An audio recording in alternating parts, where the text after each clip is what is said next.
গরু বিক্রি করলে মারে, ধরে রাস্তায় গরু বিক্রি করতে নিয়ে যাচ্ছে, পারমিশন করা কাগজ আছে, পুলিশ এসে ধরে না। ওই সব চেলা চম্পট গুলো, অসভ্য বর্বর গুলো তাদেরকে লাগিয়ে দিয়েছে, তারা এসে নিরীহ অসুস্থ বৃদ্ধ মানুষদের দাঁত দাঁড়ি ধরে মারে। এর থেকে লজ্জা কিছু আছে? আমি বলেছিলাম গরুকে জাতীয় পশু করে দেন, গরুকে জাতীয় পশু করে দেন, আমরাও গরুকে রেসপেক্ট করব, সম্মান করব। গরু আর মার্কেটে কেউ বিক্রি করতে পারবে না। আর গরুকে কি করছেন ভালো করে খবর নিয়ে দেখুন, ইন্টারনেট সার্চ করুন। সারা পৃথিবীর মধ্যে ভারতবর্ষ হলো গরুর মাংসকে কেটে পিস করে নির্মম ভাবে হত্যা করে। মুসলমানরা তো পানি খাইয়ে আদব করে সম্মান জবাই করে, ওরা নির্মম ভাবে মেশিনে ঢুকিয়ে দেয়, নির্মম ভাবে পানি না পান করিয়ে অসভ্যের মতো সেই গরুগুলোকে মেশিনে ঢুকিয়ে হত্যা করে সেই গরুগুলোকে বিদেশে প্যাকেট করে পাঠিয়ে দিচ্ছে। সারা পৃথিবীতে এই বিফ এক্সপোর্ট কোম্পানি যত আছে তার মধ্যে সবচেয়ে বিফ এক্সপোর্ট করা দেশসমূহের মধ্যে ভারতবর্ষ হলো 2 নম্বরে র‍্যাঙ্ক, মানে সবচেয়ে বেশি। ভারতবর্ষ এই দেশ থেকে গরু কেটে বিদেশে পাচার করছে, এ তথ্য জানা নাই? খবর নিন, ইন্টারনেট সার্চ করুন, গুগল সার্চ করুন। যতগুলো বড় বড় বিফ এক্সপোর্ট কোম্পানি আছে ভারতে, নামগুলো সব দিয়েছে মুসলমানের নাম। কত বড় 2 নম্বরই জালি পিস, সব খালি মানুষকে বোকা বানানো কাজে দেয়। আর প্রথম সারির মিডিয়াগুলো সব বিক্রি হয়ে গেছে, সত্য কথা তুলে ধরে না গদি মিডিয়া। 14টা মুসলমান 96টা হিন্দুকে হত্যা করতে পারে না। যদি মুসলমানদের রাজা বাদশা গুলো সব খারাপ থাকতো, যদি ঔরঙ্গজেব প্রতিদিন বা প্রত্যেকদিন 10,000 করে মুসলমান বানাতো, তাহলে ভারতবর্ষে হিন্দু সম্প্রদায়ের মানুষ কখনো সংখ্যাগুরু থাকতো না। এগুলো বুঝাবে কে? গদি মিডিয়া তো সব বিক্রি হয়ে গেছে, তারা তো নেতাদের কাছে বিক্রি হয়ে গেছে। সাধারণ ভোলা ভালা হিন্দু মুসলমান মানুষকে ভুল বুঝিয়ে সমাজটাকে শেষ করে ফেলছে, ধ্বংস করে ফেলছে। খুব সমস্যা হয়ে গেছে ভাইরা আমার, তরুণ যুবকেরা আমার। সম্রাট ঔরঙ্গজেব 49 বছর রাজত্ব করেছিল। সম্রাট ঔরঙ্গজেবের আমলে 22% অন্যান্য যত রাজা বাদশা আকবর, হুমায়ুন থেকে শুরু করে ভাই আমার খুব বেশি হলে 22% হিন্দু ভাইরা সেই বাদশার অধীনে তারা বিভিন্ন দপ্তরে চাকরি করত। কিন্তু সম্রাট ঔরঙ্গজেবই একমাত্র ব্যক্তি যিনি 22 থেকে 32% পর্যন্ত অমুসলিমদের চাকরি দিয়েছিলেন। অনেকে প্রশ্ন করেছিল, আপনি এটা কি করে করছেন, আপনি মুসলিমদেরকে বেশি দিচ্ছেন না কেন? তখন তিনি বলেছিলেন, ধর্ম ধর্মের জায়গায়, কর্ম কর্মের জায়গায়। আমি কাজ দেখি, কাজের জায়গায় ধর্ম দেখি না। ধর্মটা ধর্মের জায়গায় থাকে, কর্মটা কর্মের জায়গায় থাকে। যে কাজের মানুষ তাকে আমি কাজে লাগাই, তারা উপযুক্ত বলে তাদের আমি এই জায়গায় নিয়ে এসেছি। 32% বাড়িয়েছিলেন, জিজ্ঞাসা করবেন।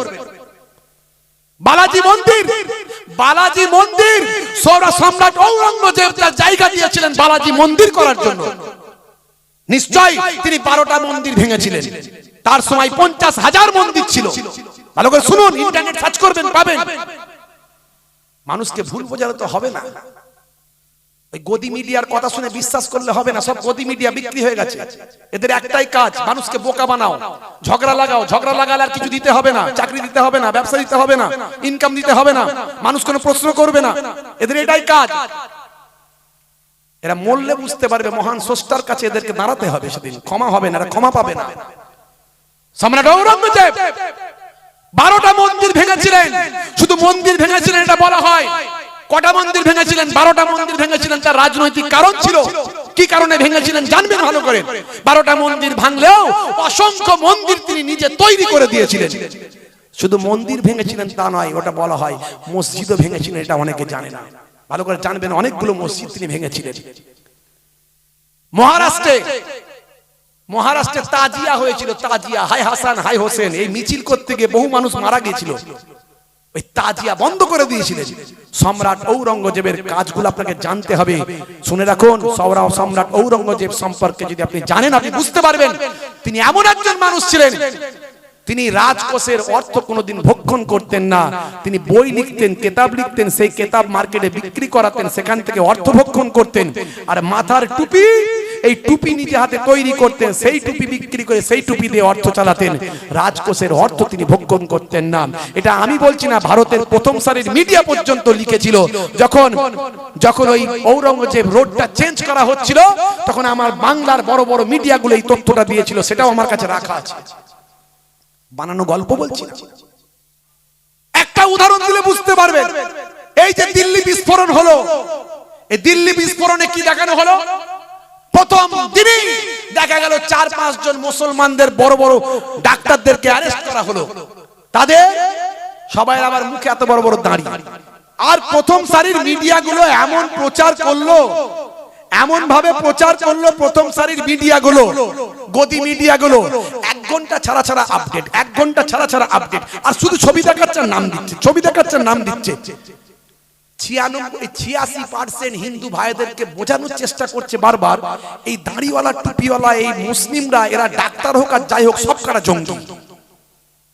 আমরা কি বুঝি না? এটাই বোঝানোর চেষ্টা করছো। এর মধ্যে রাজনীতি, বিভাজন, হিন্দু মুসলমানের বিভাজন করতে পারলি ভোট, ভোটে টিকে থাকবো।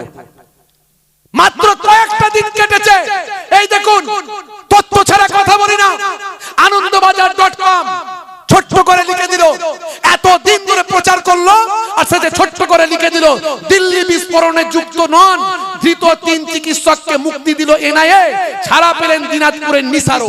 4 জন যে ডাক্তারকে অ্যারেস্ট করেছিল তাদেরকে সবাইকে ছেড়ে দেওয়া হলো এবং বেকসুর খালাস, তারা কোনো দোষী নয় বলে প্রমাণিত হয়ে গেল।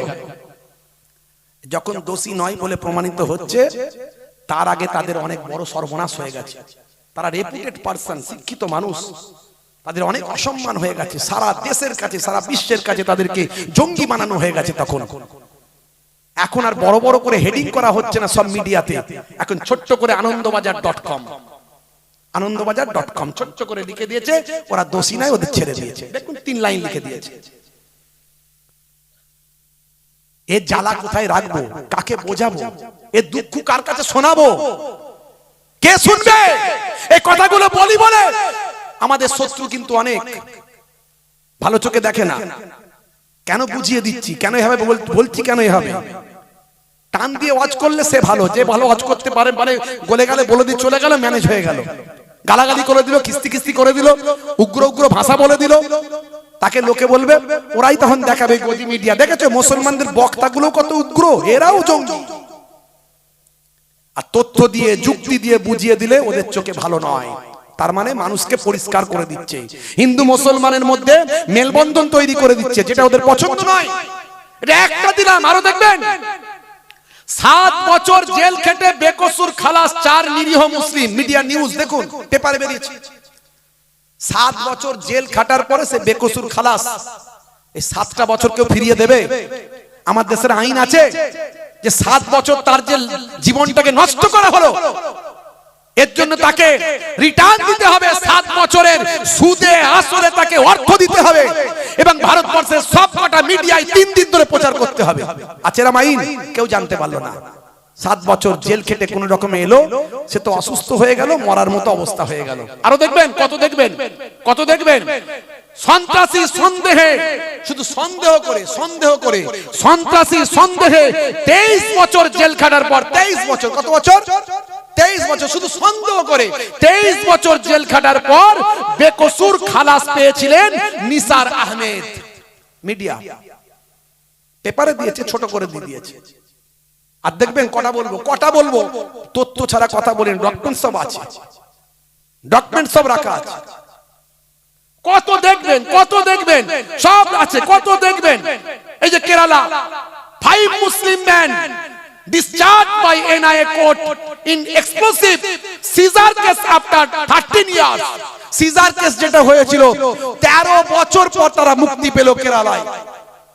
13 বছর তাদের যে চলে গেল, তাদের সন্তান, তাদের কারবার, তাদের ব্যবসা, তাদের চাকরি, তাদের ইজ্জত, তাদের সম্মান, তাদের রেপুটেশন, কেউ ফিরিয়ে দেবে? মামলা করলে 13 বছরের সুদে আসলে দেবে? দেবে না। ভাইরা আমার, শুধু মুসলমান বিপদে নাই, দেশ কিন্তু বিপদে আছে।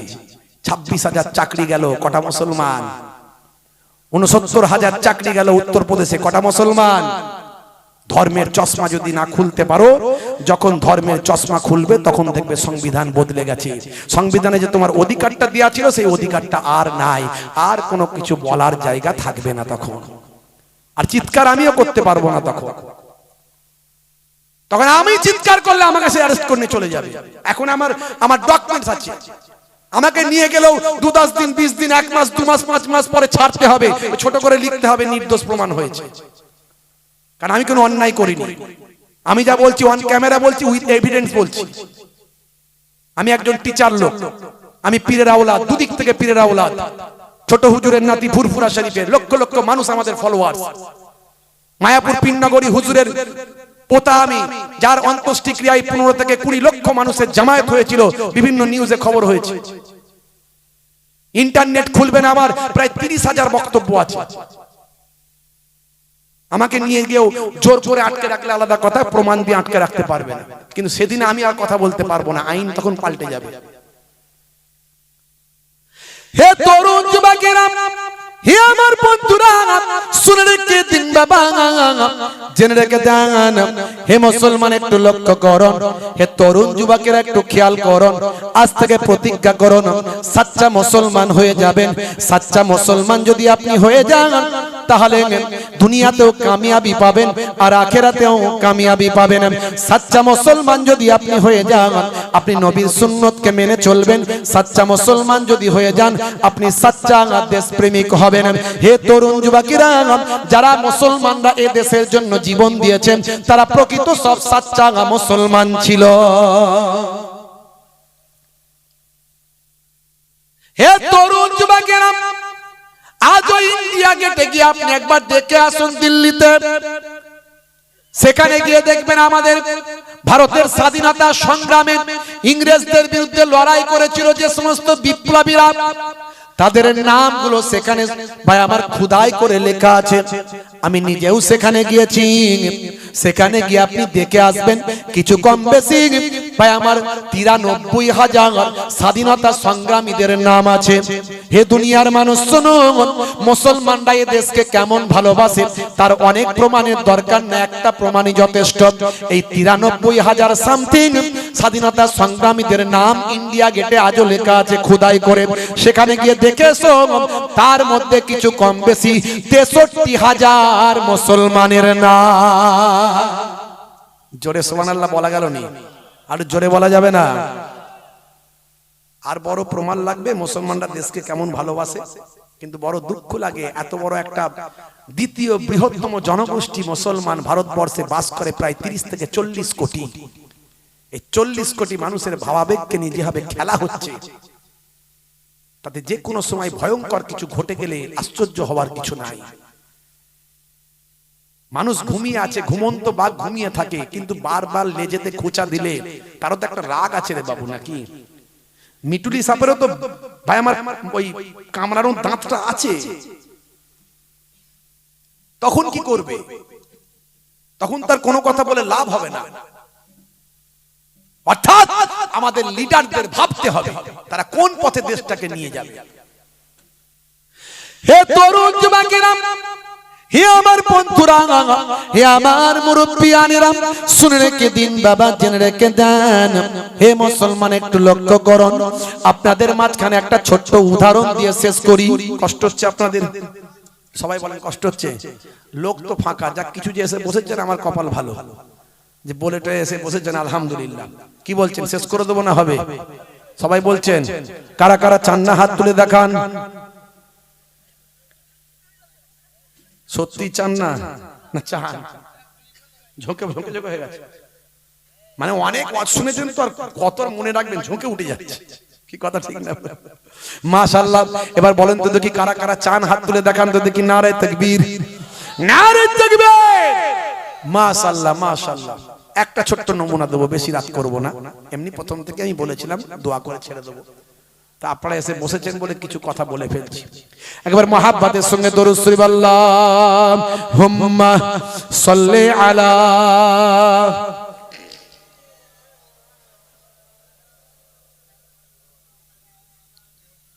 ওয়ালা আলি সাইয়্যিদিনা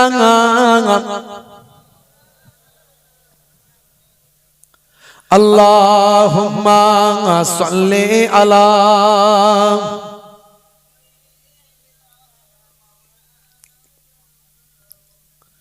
ওয়ালা আলি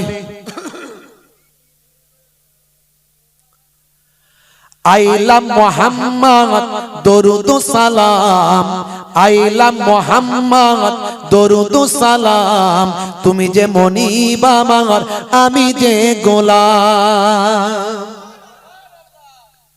আমি তখন মক্কা শরীফে ছিলাম।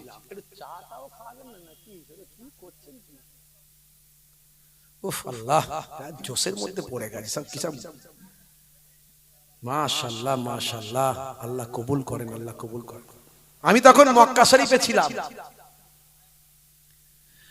মক্কা শরীফে ছিলাম, হঠাৎ করে আমাকে কিছু ছেলেপুলে ভক্ত ভালোবাসার মানুষ আমাকে নিউজ পাঠালো, হিন্দি নিউজ, বাংলায় নয় হিন্দি। নবী দিবসের মাসে আমার নবীর শান মান ইজ্জত নিয়ে কিছু ছেলে শান্তি সম্প্রীতির বার্তা দিয়ে মিছিল করে। কি করে কি করে না, এতে শান্তি সম্প্রীতির বার্তা থাকে। নবী পাকের যে সমস্ত সামাজিক বার্তাগুলো, সেগুলো তারা ব্যানার তৈরি করে। শ্রমিকের গায়ের ঘাম শুকানোর আগেই তার মজুরি দান দিয়ে দাও, এ বার্তা কার? 1450 বছর আগে আমার আপনার নবীর। আজকেও সারা বিশ্বের বড় বড় লিডাররাই এই উদ্ধৃতিগুলো তারা দিয়ে থাকে। আরবের উপর অনারবের কোনো প্রাধান্য নাই, অনারবের উপর আরবের কোনো প্রাধান্য নাই। কে আরবের, কে অনারবের, কে মক্কার আর কে ভারতের, এটা বড় কথা নয়। যে ভালো হবে সে শ্রেষ্ঠ, যে যার মধ্যে আমল আছে, ইবাদত আছে, যে শ্রেষ্ঠ মানুষ সেই শ্রেষ্ঠ আল্লাহর কাছে। ও আরবের মানুষ বলে শ্রেষ্ঠ, মক্কার মানুষ বলে শ্রেষ্ঠ, আর তুমি এই বাড়িতে এই ময়নালির মানুষ বলে নিকৃষ্ট। না, এই বাণী, এই যে সবাই সমান সাম্যবাদের বার্তা 1450 বছর আগে আপনার আমার নবী দিয়েছেন। জোরে বলেন সুবহানাল্লাহ। আজকে সেসব কথাগুলোকে নিয়ে বড় বড় অথার পণ্ডিতেরা কত বই লিখেছে, কত কবিতা লিখেছে, কত প্রবন্ধ লিখেছে, কত শায়েরি তৈরি করেছে, কত পার্লামেন্টে তাদের বক্তব্যে তুলে ধরেছে। পুতিন, পুতিনের নাম শুনেছেন তো ভাইরা আমার? জি হ্যাঁ, রাশিয়ার ভ্লাদিমির পুতিন, তিনি কোরআন মাজিদকে চুম্বন করেছেন এবং তার পার্লামেন্টে তিনি বলেছেন হযরত ওমরের আদর্শকে সামনে রেখে দেশ শাসন করলে দেশ সুন্দরভাবে পরিচালিত হয়। আমাদের দিল্লির যিনি মুখ্যমন্ত্রী ছিলেন কেজরিওয়াল, এই কেজরিওয়াল জি তার বিধানসভার পার্লামেন্টে বিধানসভায় গিয়ে তিনি হযরত ওমরের প্রশংসা করে বলেছিলেন ওমরের মতো দেশ শাসন করলে দেশ সুন্দরভাবে পরিচালিত হয়। জোরে বলুন সুবহানাল্লাহ। আমাদের তো মোগল সম্রাটদের আমরা অনেক খারাপ বলি, আমার দেশের ইতিহাস বিকৃত করে তাদেরকে। ইন্টারন্যাশনাল ইতিহাসগুলো পড়লে দেখবেন মোগলরা এদেশে এসেছিল কিছু লুটে পুটে নিয়ে যাওয়ার জন্য, কিন্তু এদেশকে ভালোবেসে আর লুটে পুটে না নিয়ে গিয়ে এদেশেই তারা রয়ে গেল, এদেশকে উপহার দিয়ে চলে গেল। মোগল চলে গেল, তাজমহল রয়ে গেল, মোগল চলে গেল, লালকেল্লা রয়ে গেল, মোগল চলে গেল, কুতুব মিনার রয়ে গেল, মোগল চলে গেল, ফতেপুর সিক্রি রয়ে গেল। সেই জায়গাগুলোয় লোকে এখন হাজার হাজার টাকা টিকিট দিয়ে সেই জায়গাগুলো দেখতে যায়। তারা এমন আশ্চর্য জিনিস তৈরি করে দিয়ে গেল, মোগল চলে গেল, মানুষ তাদের আশ্চর্য জিনিস তৈরি করা জিনিসগুলো দেখতে লাগলো, দেখে সেখানে টাকা দিয়ে ভারত সরকারের অর্থনৈতিক পরিকাঠামোকে বৃদ্ধি করতে লাগলো। তারপরে তো কিছু মানুষ বলে মোগল নাকি বিরাট ক্ষতি করেছে, প্রতিদিন নাকি সম্রাট ঔরঙ্গজেব 10,000 করে নাকি মুসলমান বানিয়েছে। ঔরঙ্গজেব রাজত্ব করেছিল 50 বছর, 49 বছর সামথিং। প্রতিদিন যদি 10,000 করে মুসলমান বানাতো, ভারতবর্ষে একটা অমুসলিম থাকতো বলে মনে হচ্ছে? ভারতবর্ষে মুসলমান বেশি না অমুসলিম বেশি? জোরে বলে। টোটাল সারা ভারতবর্ষে 15% 14% মুসলমান, 100 জনে 14 জন। তারপরেও বলছে ওই নেতারা সব বলছে নাকি হিন্দুরা নাকি হিন্দু খাতরে মে হ্যায়, 100 জনের 14টা আমরা মুসলমান, আর আমাদের ভয় নাকি এই 13-14টার ভয় নাকি 86টা হিন্দু ভাইরা পায়। কারা বলছে? এটা হিন্দু ভাইরা বলছে না। হিন্দু ভাইরা ঠিক আছে, তাদের সঙ্গে আমাদের যেমন বন্ধুত্ব মহাব্বত এগুলো আছে কম বেশি, কিছু মানুষের পরিবর্তন করার চেষ্টা করেছে, ভুল বুঝিয়েছে, কিন্তু এই ভুল বেশি দিন তো থাকবে না। কারণ এখানে এটা উত্তরপ্রদেশ নয়, এটা গুজরাট নয়। গুজরাটের সিস্টেমটা, গুজরাটের যে কাজটা হয়েছে, উত্তরপ্রদেশে যে কাজটা হয়েছে সেটা পশ্চিমবঙ্গে হবে না। তার কারণ কি বলুন তো? গুজরাটে হিন্দু গ্রাম এখানে, মুসলিম গ্রাম সেখানে, একজনের সঙ্গে অপরজনের যোগাযোগ নাই। আর এখানে পশ্চিমবঙ্গে একই পাড়াতে হিন্দু মুসলমানের বাস। কত বুঝিয়ে রাখবি, কত বুঝিয়ে রাখবি? সকাল হলেই দেখা হবে, চা খাবে, একে অপরের সাহায্য সহযোগিতায় ঠিক আসবে। এই তো বারাসাতে, এই বারাসাতে একটা মসজিদ, এই বারাসাতে একটা মসজিদ হিন্দু পাড়ায়, খবর নিয়ে দেখবেন হিন্দু পাড়ায় মসজিদ, একটাও সেখানে মুসলিম নাই, কিন্তু মসজিদ ঠিক চলছে, রং হচ্ছে, মাইকে আজান হচ্ছে। কারা দিচ্ছে, কারা পরিচালনা করছে? সব হিন্দু ভাইগুলো করছে। 1971 সালে যখন দেশ বিনিময় প্রথা হয়েছিল, যখন বাংলাদেশ স্বাধীন হলো, বিনিময় প্রথা যখন হয়েছিল, ওই জায়গার মুসলিম গুলো যারা বাস করতো তারা বাংলাদেশে চলে গিয়েছিল, আর বাংলাদেশ থেকে ওই জায়গায় হিন্দু ভাইরা এসেছিল, চলে এসেছে এখানে। হিন্দু ভাইরা সম্ভ্রান্ত পরিবার, যারা শিক্ষিত মানুষ হয়, তাদের অনেক দিমাগ আছে, বুদ্ধি আছে। তারা বলছে আমরাও তো মন্দিরে গিয়ে সেই প্রভুকে ডাকি, ঈশ্বরকে ডাকি, গডকে ডাকি, আর ওরাও মসজিদে এসে ডাকি, ডাকি তো সেই একজন কি রে বাবা, তো মসজিদে ভাঙবো কেন? থাক, প্রভুর ঘর আছে, থাক, ওটাকে আমরাই দেখভাল করব। দূর থেকে মুসলমানদের বলেছে তোমরা এসে এখানে নামাজ পড়বে। বারাসাত আজও আছে, দেখে আসবে। আমি গিয়ে দেখে এসেছি, আমি নিজেকে দেখে এসেছি। দূর থেকে মুসলমানরা এসে সেখানে নামাজ পড়ে, আর ওই হিন্দু পরিবারটি তারা রং করে, মাইক চালায়, আলো দেয়, লাইট দেয়, সবকিছু করে। আচ্ছা বলুন তো, তাহলে এই পশ্চিমবঙ্গে হিন্দু মুসলমানের দাঙ্গা হাঙ্গামা করানো যাবে? যাবে বলে মনে হচ্ছে? সম্ভব। নেতারা ফেল, ফেল হবেই হবে। ফেল হয়ে গিয়ে দেখবেন নেতারা এখন একটু মানে হতাশার বাণী বলছে, হতাশার বাণী দেখবেন। ওই যে নেতাগুলো এতদিন চিৎকার করছিল হিন্দু মুসলমান মানে এক্ষুনি মারপিট লাগিয়ে দিতে পারলে ভালো হয়, বলছে না, মনে হচ্ছে হবে না খুব একটা কাজ, বলছে। দেখো নিউজে বললাম, এই কদিন আগে মাত্র দেখলাম একজন হিন্দু ভাই, তার দুটো কিডনি খারাপ হয়ে গেছে, দুটো কিডনি খারাপ হয়ে গেছে। নিউজটা আমার কাছে রাখা আছে। পরিবারের ম্যাক্সিমাম কারোর সঙ্গে সেভাবে ম্যাচ করে না তার কিডনি, যদিও দু একজনের সঙ্গে ম্যাচ করছে, তারা কেউ কিডনি দেবে ভাই? কিডনি কেউ দিতে চায়? দেয় আবার, তারা দেবে না। হয়তো ব্লাড রিলেশন আছে, আত্মীয়তার মধ্যে হচ্ছে, কিন্তু দিচ্ছে না কিডনি। তার বন্ধু ছিল, বন্ধু যখন জানতে পারলো, বলে তুই আমাকে বলিসনি কেন, এত বড় কেস, চ একবার আমারটাই টেস্ট করে দেখি যদি লেগে যায়। ডাক্তারখানায় গেল, গিয়ে দেখছে খোদার কি শান, এটাই আল্লাহর ইচ্ছা, বন্ধুর কিডনির সঙ্গে, মুসলিম বন্ধুর কিডনির সঙ্গে ওই হিন্দু ভাইয়ের কিডনির যে অ্যাডজাস্ট, যে ম্যাচ, সেই ম্যাচ করে যাচ্ছে। দুজনের চোখ দিয়ে অশ্রু ঝরছে। বন্ধু কি বলছিস? চিন্তা করিস না, তুই মরবি না, আমার কিডনি তোকে দেব, আমার দুটোর জায়গায় একটা হলেই চলবে, আমার থেকে একটা তোকে দেব, তুই আমার বন্ধু, আর এটাই আমাদের কালচার। আমার কিডনি তোর ভিতরে গিয়ে বেঁচে থাকবে, আমার বন্ধুত্ব বেঁচে থাকবে। এইটাই হলো বাংলা, এটাই হলো রামকৃষ্ণের দেশ, এটাই হলো স্বামী বিবেকানন্দের দেশ, এটাই হলো পীর আবু বকর সিদ্দিকের দেশ। এটা যোগীর দেশ নয়। আমরা শ্রী রামকৃষ্ণ পরমহংসদেবকে স্যালুট করি, আমরা স্বামী বিবেকানন্দজিকে স্যালুট করি, আমরা যোগীকে করি না। যোগীর গেরুয়াটা স্বামী বিবেকানন্দের গেরুয়া নয়। সবকিছু তো মনে রাখা বা জানা সম্ভব নয়। তো হিন্দি নিউজে খবর হয়েছে, নবী দিবসের মাসে ছেলেরা নবীর বার্তা নিয়ে শান্তি সম্প্রীতির বার্তা দিচ্ছিল, আর কিছু তারা ব্যানার টাঙিয়েছিল, আই লাভ মোহাম্মদ। এর মধ্যে কারো মারার কথা নয়, কাটার কথা নয়, রক্তের কথা নয়, কাউকে অত্যাচার করার কথা নয়, মানে আমি নবীকে ভালোবাসি, এটা তো স্বাভাবিক ব্যাপার, ন্যাচারাল। শুধু আমি নবীকে কেন ভালোবাসি, I love Shri Ramakrishna Paramahansadev, I love Swami Vivekanandaji, এগুলো আমি বলি। তো নবীকে ভালোবাসলে দোষের কি আছে? উত্তরপ্রদেশের যোগীজির সরকারের, যোগীজির পুলিশের আর হজম হলো না, তাদেরকে মারধর এটা ওটা করে 12টা বাজিয়ে জেলে ফেলে নিয়ে গিয়ে বুলডোজার বাবা তো নাম হয়ে গেছে, সে বুলডোজার দিয়ে ঘর বাড়ি ভেঙে সব কেস কাছারি দিয়ে 12টা বাজিয়ে দিল। কিন্তু আমাদের ইমানি দায়িত্ব আছে, যতক্ষণ ক্ষমতা আছে গলা না চেপে ধরে ততক্ষণ অন্যায়ের বিরুদ্ধে প্রতিবাদ করা আমার ইমান। জোরে বলুন সুবহানাল্লাহ। আমি কাবা শরীফের সামনে তখন আমি এই বিরুদ্ধে প্রতিবাদ করলাম, তখন পশ্চিমবঙ্গের মানুষ কিন্তু কেউ জানে না, ঘটনা জানে না। প্রথম আমি প্রতিবাদ করলাম, করার পরে আমার বক্তব্য একদম দ্রুত গতিতে ভাইরাল হলো, পশ্চিমবঙ্গের সব মানুষের কাছে পৌঁছে গেল।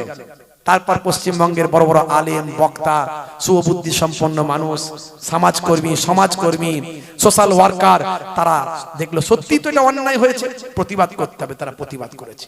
প্রথমে আমার বক্তব্যের পরেই সবাই প্রতিবাদ শুরু করেছে।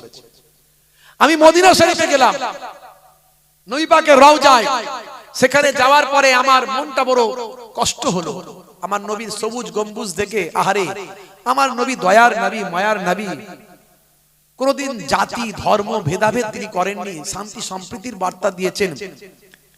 তিনি মানুষের দুঃখ দুর্দশায় বিপদে পাশে দাঁড়িয়েছেন, না খেয়ে অনাহারে থেকে অন্যকে খাইয়েছেন। আর সেই মহানবীর নিয়ে এত বড় অপমান, এত বড় কটূক্তি, আমার নবীর অসম্মান, আমার নবীকে নিয়ে একটু কবিতা লিখতে হবে। জানেন আমি একটু ভাঙাচোরা কবি, আবার একটু সময় পেলে 2-4 লাইন করে লিখে ফেলি।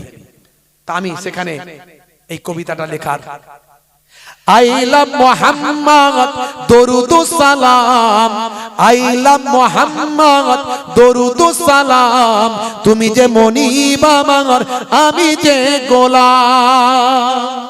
জোরে হবে না? এটাও ভাইরাল হয়ে গেছে, প্রায় সবাই শুনে ফেলেছে। কেন লিখেছিলাম সেটা বললাম। আইলা মুহাম্মদ দরুদুস সালাম, আইলা মুহাম্মদ দরুদুস সালাম, তুমি যে মনিব আমার, আমি যে গোলাম। জোরে হবে না? আর জোরে হবে না? তোমারই ব্যানার দেখো ছিঁড়ে ফেলেছে, কত আশিকের দেখো জুলুম করেছে। তোমারই ব্যানার দেখো ছিঁড়ে ফেলেছে, কত আশিকের দেখো জুলুম করেছে। না জেনে না বুঝে অন্যায় করেছেন, না জেনে না বুঝে অন্যায় করেছেন। তোমার আশিকদের ইশক জেগেছে। জোরে হবে না? জোরে হবে না? এত সুন্দর কথা নিজে লিখে নিজে মুখে শোনাচ্ছি, তাও জোরে সুবহানাল্লাহ দিচ্ছেন না, তাহলে কি হবে বলেন দিন? আমাদের বিপদ আছে না? নাই বলেন, রাগ করবেন না, মাঝে মাঝে মজাক করে নিচ্ছি একটু।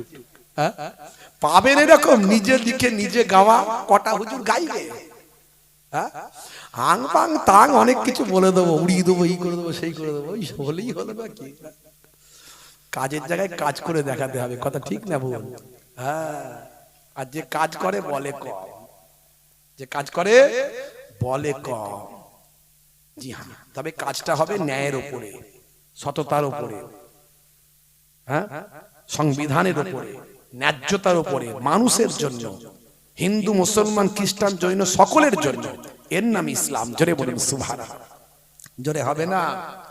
আর জোরে হবে না? ও গো নবী দয়াময় ক্ষমা করো, ওরা তোমায় চেনে না, রহম করো। ও গো নবী দয়াময় ক্ষমা করো, ওরা তোমায় চেনে না, রহম করো। তুমি কত দয়াবান, তুমি কত মেহেরবান, তুমি কত দয়াবান, তুমি কত মেহেরবান। মাইকেল জ্যাকসনও চিনেছিল। জোরে হবে না? জোরে হবে না? আইলা মুহাম্মদ দরুদুস সালাম, আইলা মুহাম্মদ দরুদুস সালাম তুমি যে মনিব আমার আমি যে গোলাম আল্লাহুম্মা সাল্লি আলা জোরে সুরে পড়েন জোরে সুরে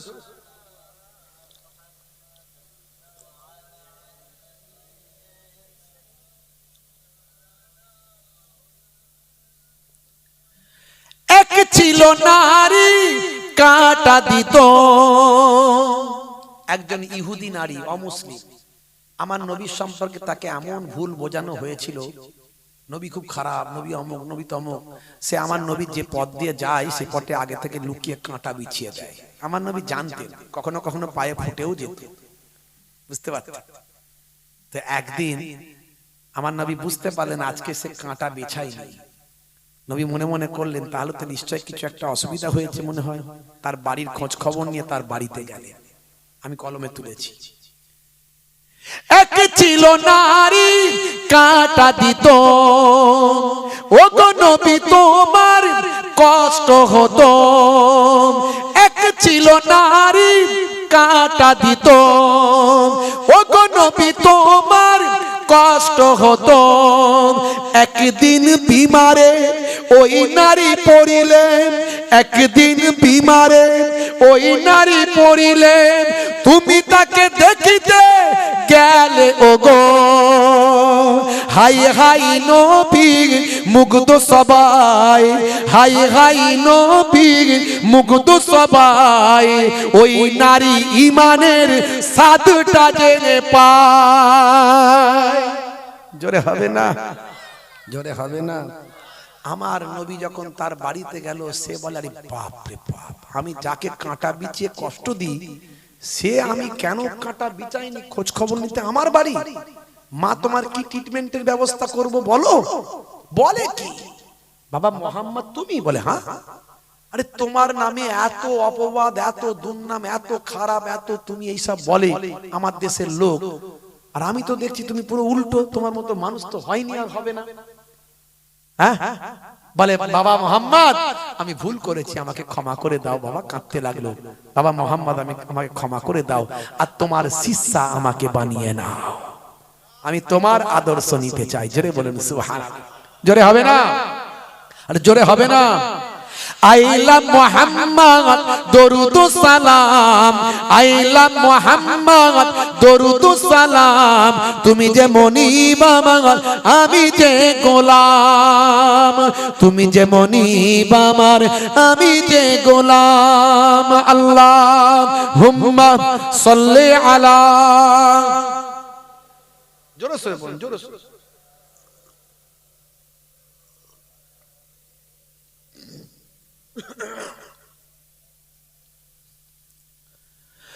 ও গো নবী আমারে কবুল করো স্বপ্নেতে কখনো দেখা দিও এই দোয়া শুধু মুহিবুল্লাহ হুসাইনের একার নয় এই দোয়া আমাদের সবাই একবারও যদি নবীকে স্বপ্নে দেখতে পায় কথা ঠিক না ভুল যে নবীকে স্বপ্নে দেখলো আল্লাহর নবী বললেন সে সত্য দেখলো কারণ নবী পাকের চেহারা শয়তান ধারণ করতে পারে না শয়তান সব কিছু ধারণ করতে পারে কিন্তু আমাদের নবীর চেহারা ধারণ করতে পারে না তাই এখানে আমি কলমে লিখেছি ও গো নবী আমারে কবুল করো স্বপ্নেতে কখনো দেখা দিও কবরের ঘরে একবারে শোন কবরের ঘরে একবারে শোন কিয়ামতে হুসাইনের চিনে নিও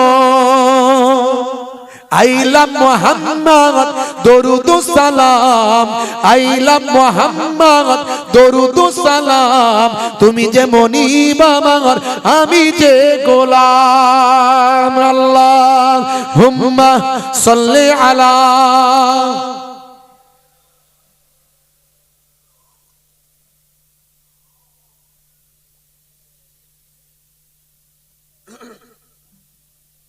সংক্ষেপ করব ভাই আমার একটা ছোট্ট নমুনা দিয়ে যাই যদি আপনি নবীর আশিক হয়ে যান প্রকৃত আল্লাহ ওয়ালা হয়ে যান সচ্চা মুসলমান হয়ে যান তাহলে আপনি দেশ প্রেমিক হবেন সচ্চা দেশ প্রেমিক হবেন আপনি একজন অনেস্ট মানুষ হবেন একজন সৎ মানুষ হবেন হে হে আমার বন্ধুরা, হে আমার মুরব্বিয়ানেরা, শুনে রেখে দিন বাবা, জেনে রেখে দেন। হে মুসলমান, একটু লক্ষ্য করুন, কি কথা আপনাদের মাঝখানে বলবো, একটা ছোট্ট নমুনা আপনাদের মাঝখানে দিই। ক্যাসিয়াস ক্লে নাম শুনেছেন? বিশ্ব হেভিওয়েট 3 বার চ্যাম্পিয়ন, মুষ্টিযোদ্ধা। জীবনে কোনোদিন তিনি সিগারেট বিড়ি খেতেন না, কিন্তু পকেটে দেশলাই নিয়ে ঘুরতেন। কেন জানেন? এই তথ্যটা আমি দিয়েছি, আর কেউ দিয়েছে বলে আমার জানা নাই। এ বিভিন্ন জায়গা থেকে বের করতে হয়, খুঁজে, ম্যাগাজিন ট্যাগাজিন থেকে, বুঝতে পারছেন? জীবনে কোনোদিন সিগারেট বিড়ি তিনি খাননি, কিন্তু দেশলাই নিয়ে ঘুরে বেড়ান। কোন ক্যাসিয়াস ক্লে? বিশ্ব হেভিওয়েট 3 বার চ্যাম্পিয়ন, মুষ্টিযোদ্ধা। তিনি খুব কালো ছিলেন, কৃষ্ণাঙ্গ, এটা আপনারা জানেন, অজে শুনেছেন। এই কালো মানুষ কিন্তু এত বড় একজন মুষ্টিযোদ্ধাই, বিশ্বে 3 বার চ্যাম্পিয়ন, বিশ্ব চ্যাম্পিয়ন। তার এই খেলা দেখার জন্য, রিংয়ে নামা কুস্তি মুষ্টিযোদ্ধা দেখার জন্য এই আমেরিকা, ব্রিটেন, অস্ট্রেলিয়া, এদের সাদা চামড়া মানে শ্বেতাঙ্গ যারা, এই শ্বেতাঙ্গরা তার খেলা দেখার জন্য অনেক টাকা খরচা করে, কিন্তু এই কালো মানুষ বলে তারা তাকে ঘৃণা করত। তিনি যেখানে থাকতেন তারা সেখানে থাকতো না, তিনি যেখানে খেতেন তারা সেখানে খেত না। আজও দেখবেন এই অস্ট্রেলিয়ায় বেশ কিছুদিন আগে ভারতীয় একটা মানুষকে নিগ্র করা হয়েছিল, মানে লাঞ্ছিত, লাঞ্ছনা করা হয়েছিল, কারণ ভারতের মানুষকে তারা কৃষ্ণাঙ্গ মনে করে, কালো মনে করে, আমাদেরকে কালো মনে করে। তাহলে সুদানের মানুষ, সাউথ আফ্রিকার মানুষ, আপনার কি বলবো, সেনেগালের মানুষ, তাদেরকে তাহলে কত কালো, বুঝতে পারছেন? হে তরুণ যুবকেরা, হে আমার বন্ধুরা, হে আমার মুরব্বিয়ানেরা, শুনে রেখে দিন বাবা, জেনে রেখে দেন। ক্যাসিয়াস ক্লে বিশ্ব হেভিওয়েট 3 বার চ্যাম্পিয়ন। মনে তার অনেক দুঃখ, আমার খেলা দেখার জন্য এরা এত টাকা ব্যয় করেন, কিন্তু আমি কালো বলে আমাকে তারা বড় ঘৃণা করে, কৃষ্ণাঙ্গ বলে। মনে তার বড় কষ্ট। এক সময় জানতে পারলেন আল্লাহর নবী, আখিরি জামানার পয়গম্বর জনাবে মুহাম্মদুর রাসূলুল্লাহ, দয়ার নবীর একজন কালো ফলোয়ার ছিল, সাহাবী ছিল। হে তরুণ যুবকেরা, আল্লাহর নবীর একজন কালো সাহাবী ছিলেন। সেই সাহাবীর নাম হলো হযরতে আসওয়াদ আমসি রাদিয়াল্লাহু তাআলা আনহু। তাকে আরবের মানুষ ডারকাক বলতো, গোরাব বলতো।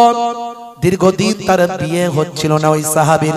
আল্লাহর নবী জিজ্ঞাসা করলেন, হে আসওয়াদ আমসি, তোমার বিবাহ কেন হচ্ছে না, বিয়ে কেন করছো না?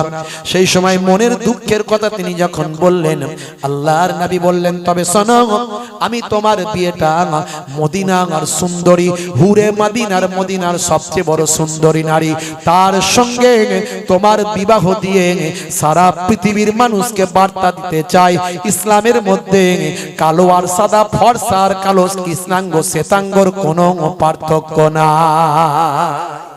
জোরে হবে না? ক্যাসিয়াস ক্লে বলেন, এই ঘটনা যখন আমি বইয়ে পড়লাম, আমার অজান্তে আমার চোখ দিয়ে অশ্রু বিসর্জন হলো। আমি বুঝতে পারলাম আমি আমার ওস্তাদ পেয়ে গেছি, আমি আমার লিডার পেয়েছি, আমি আমার নেতা পেয়েছি, যে তার ফলোয়ারকে কখনো ছেড়ে যায় না, যে তার ফলোয়ারের দুঃখ কখনো দূর করে না, এমন হয় না। আমি যোগ্য নেতা পেয়েছি, আমার মতো একটা ক্ষুদ্র মানুষকেও আমার লিডার মনে রেখেছে। আমি কালো, আমি কষ্ট পাচ্ছি, আর আমার নবী আমার কষ্ট দূর করছেন। কালোর সঙ্গে সুন্দরীর বিবাহ দিতে চান, পৃথিবী থেকে কালো আর ফর্সা, কৃষ্ণাঙ্গ আর শ্বেতাঙ্গদের বিভেদ পার্থক্য দূর করতে চান।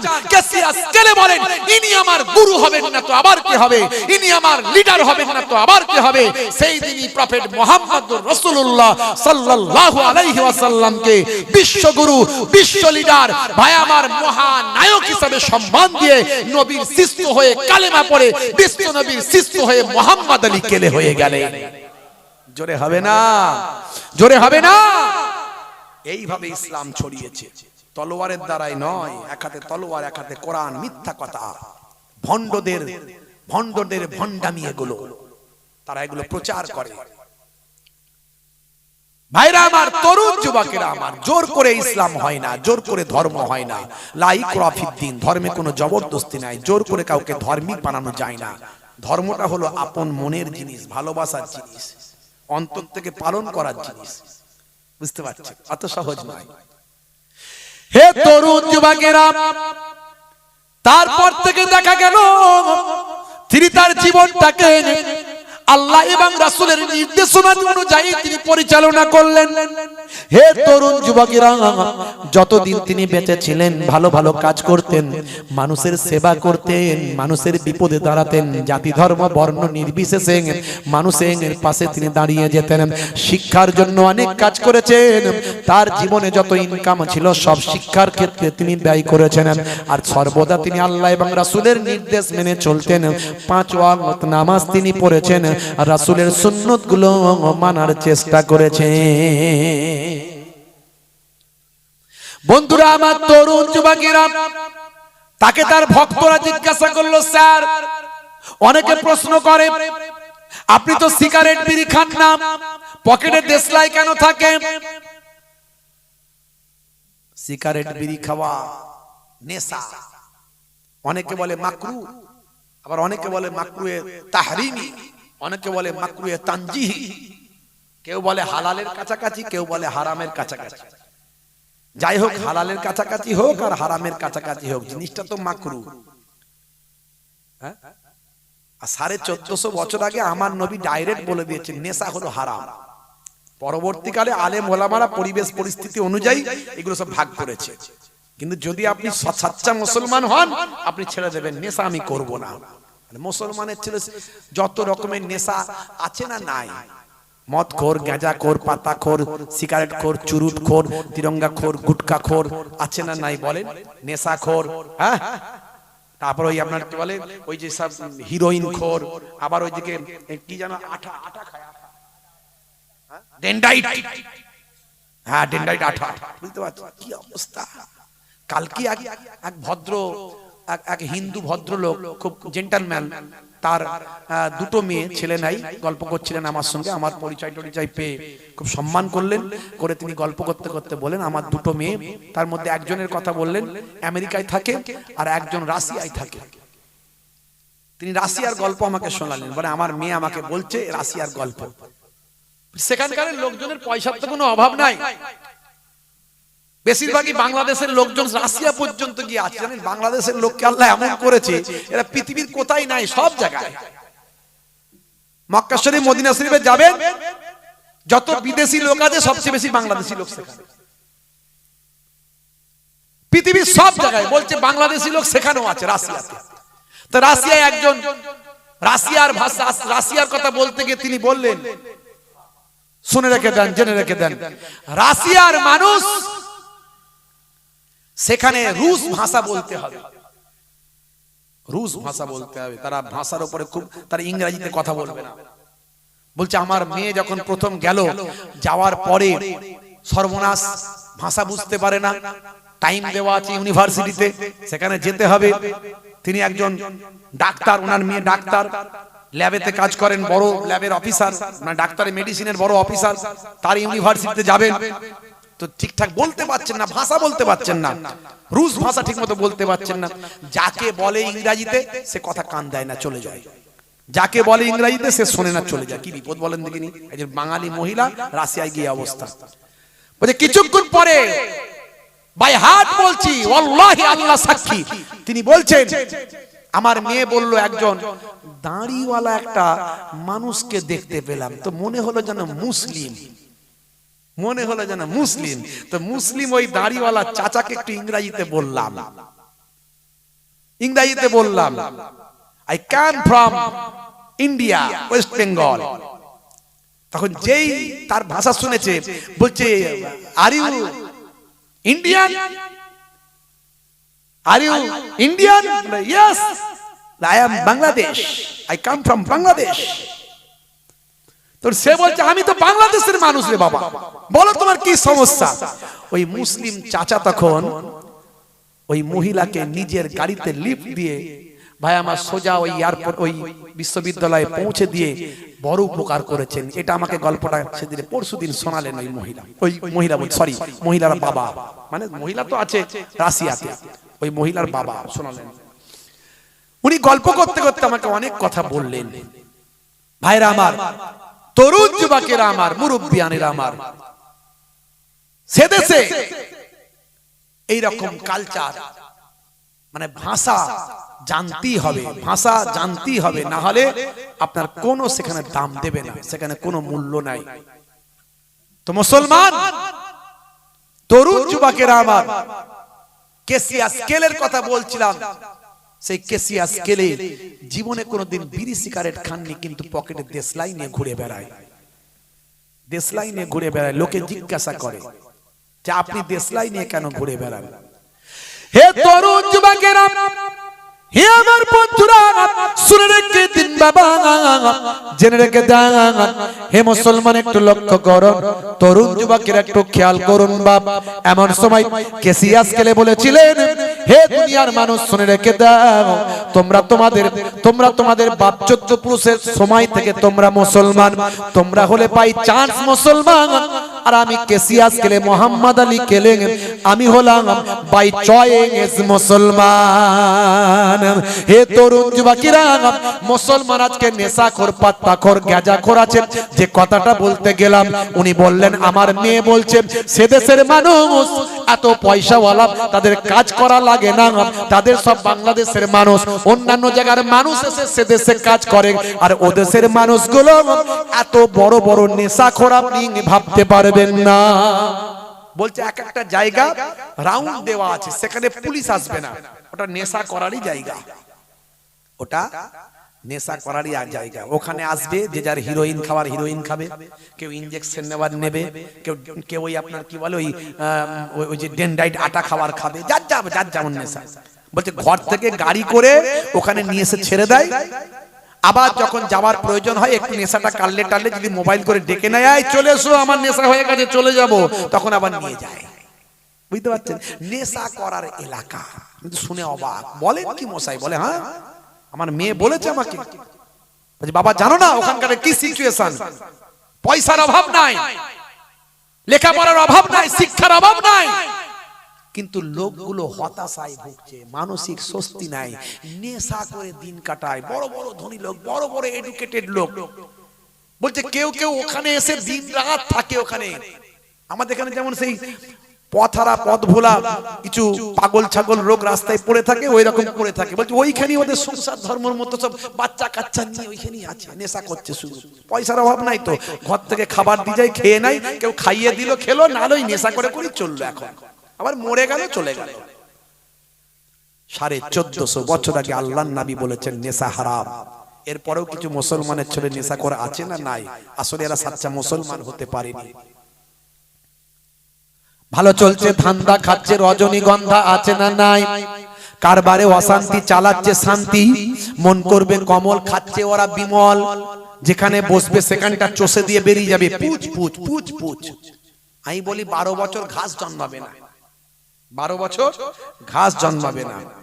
মুসলমানের ছেলে হাই রে হাই, জিভ ঠোঁট দাঁত সব এক, হুজুর তাকবীর দিচ্ছে, নাল তুমি আল্লাহু আকবার আস্তে করে বলছে, বড় করে হাঁ করতে পারে না, আছে না নাই?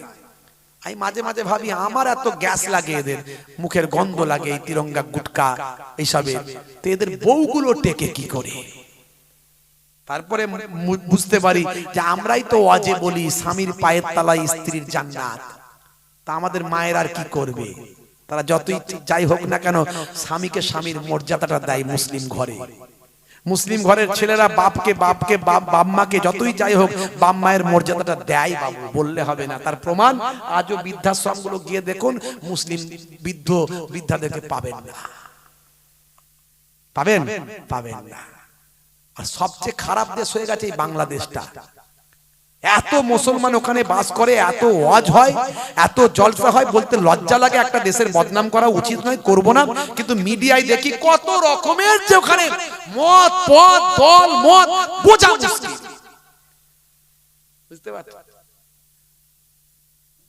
ভাইরা আমার, তরুণ যুবকেরা আমার, কত রকমের জেকের হচ্ছে। জেকের শুনলে মাথা খারাপ। জেকের করতে করতে স্টেজের ভাই আমার প্যান্ডেলের ওপর দিয়ে উঠে প্যান্ডেল ভেঙে, বাঁশ ভেঙে, ভাই আমার ওদিক থেকে উঠে ছুটে এসে হুজুরের কাঁধের উপর দিয়ে হুজুরকে নিয়ে টিকবাজি খেয়ে গেল। আছে না? কত ভণ্ডামি যে দেখবো আল্লাহ বাংলাদেশের।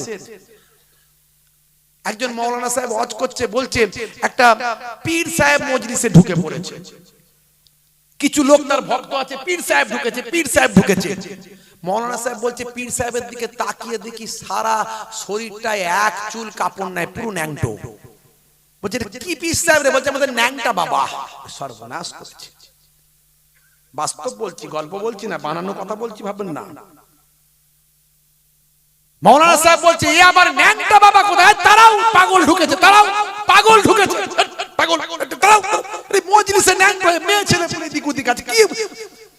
তখন পীর সাহেব বলছে মাওলানা সাহেব দাঁড়ান দাঁড়ান দাঁড়ান, আস্তে আমার কথাটা শোনে। কি কথা? বলছে আপনি আমাকে এই অবস্থায় দেখে আপনি এসব কথা বলছেন, তারান তারান পাগল ছাগল, আপনি জানেন না, আপনি বোঝেন না, আপনি কি আমাকে অপমান করছেন? আপনার আমার সম্পর্কে জ্ঞান নাই। আপনি যেটা দেখে এরকম করছেন সেটা হলো আমার আলিফ। সেটা কি? আলিফ। আলিফ বোঝেন তো নাকি? আরবিতে আলিফ বা তা সা পড়েছে ছোটবেলায়, ছোটবেলায় পড়েছেন তো নাকি? কি জি, ওটা হলো আলিফ। মাওলানা সাহেব তো বিরাট বেকায়দায় পড়ে গেছে। বলে কি রে এ, বলে কি? মাওলানা সাহেব মারাত্মক বেকায়দায় পড়েছে। বলে উত্তরটা কি দিয়ে এত লোকের মাঝখানে আমাকে মারাত্মক কথা বলে দিল, আলিফ বলে দিল একদম।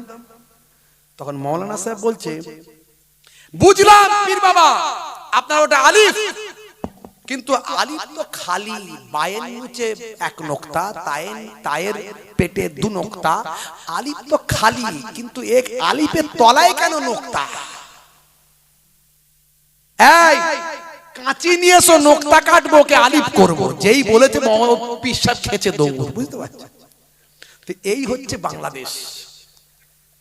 আবার ভালো মানুষও আছে বাংলাদেশে, বড় বড় আলেম, বড় বড় ওলি, আল্লাহর মাহবুব বান্দা, শাহজালাল, শাহপুরান, বড় বড় আল্লাহর ওলিদের আগমন ঘটেছে বাংলাদেশ।